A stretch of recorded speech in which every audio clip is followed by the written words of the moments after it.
আর এখন Bangladesh, India to Bangladesh, Bangladesh to India, এই যে ট্রানজিট, এটাকে ট্রানজিট বলা যায় না, এটা একটি করিডোর।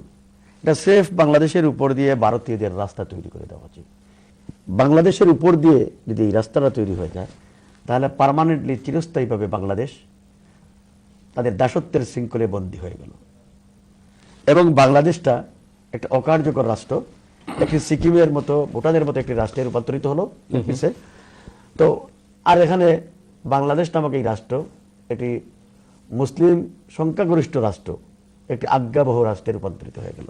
এবং এই ট্রানজিটের নামে যে করিডোর দেওয়া হচ্ছে, যে রাস্তাটি তৈরি দেওয়া হচ্ছে, এই রাস্তা তৈরি করার সামর্থ্য বাংলাদেশে নাই। এর জন্য 7,500 কোটি টাকা বাংলাদেশকে ভারতের একটি প্রাইভেট ব্যাংক থেকে চড়া সুদে ঋণ আনতে হচ্ছে এবং এই ঋণের টাকা দিয়ে রাস্তা তৈরি করা হচ্ছে, বাংলাদেশ তৈরি করে দিবে।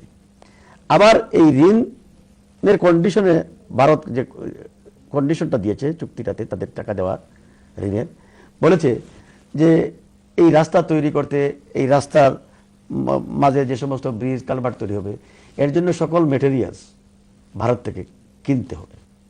আপনি পাথর বলেন, বালি বলেন, আপনি যা কিছু আছে, এবং ইঞ্জিনিয়ারিং এফোর্টস বলেন, সব কিছু 80% ভারত থেকে নিয়ে আসতে হবে, 20% বাংলাদেশ থেকে দিবেন। অর্থাৎ আমার বাড়ির উপর দিয়ে আপনাকে রাস্তা দিব, আমার টাকা নাই, আপনি আমাকে কড়া সুদে ঋণ দিবেন, আবার আপনার কথা মতো সামগ্রী কিনে রাস্তা তৈরি করে দিব, আপনার ইকুইপমেন্টস, আপনার ইঞ্জিনিয়ারিং এফোর্ট সব কিছু আমাকে বহন করতে হবে।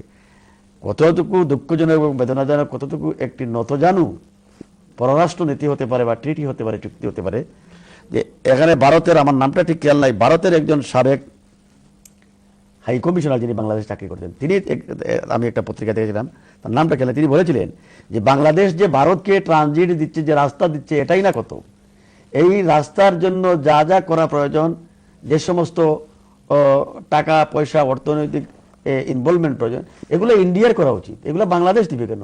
এখন বাংলাদেশের উপর দিয়ে রাস্তাও, আবার টাকাও তাদের কাছ থেকে করা সুদে, আবার তাদের সমস্ত গুডস আমাদেরকে ক্রয় করতে হবে। তো কত বড় দাসত্বের শৃঙ্খলে বন্দী করা হচ্ছে। তো এই যে কাজটা করা হচ্ছে, এই কাজের মাধ্যমে আমরা শুধু আমাদের সার্বভৌমত্বই হারাবো না, আমরা একটা ব্যাটল ফিল্ডে রূপান্তরিত হব।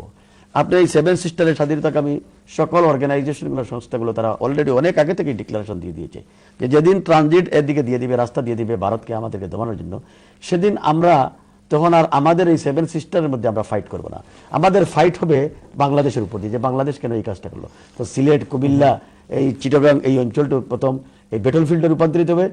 গুলি, বারুদ, বোমার বারুদে আমরা ওই আঘাতপ্রাপ্ত হব এবং আমাদের এই সন্তানরা, আমাদের ভবিষ্যৎ প্রজন্মরা বিকলাঙ্গ হবে এবং আমরা ব্যাটল ফিল্ডে রূপান্তরিত হয়ে যাব।